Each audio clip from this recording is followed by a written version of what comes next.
Meaning of eyewitness. Eyewitness. Eyewitness.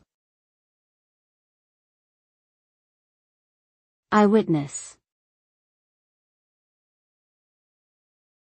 Eyewitness.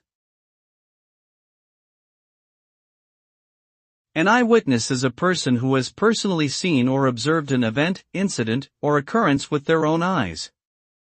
They are able to provide first-hand information and details about what happened.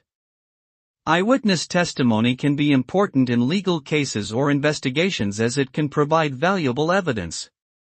However, it is also subject to bias or inaccuracies due to factors such as memory recall, emotions, or environmental conditions. Therefore, it is important to consider other types of evidence and corroborating accounts when relying on eyewitness testimony.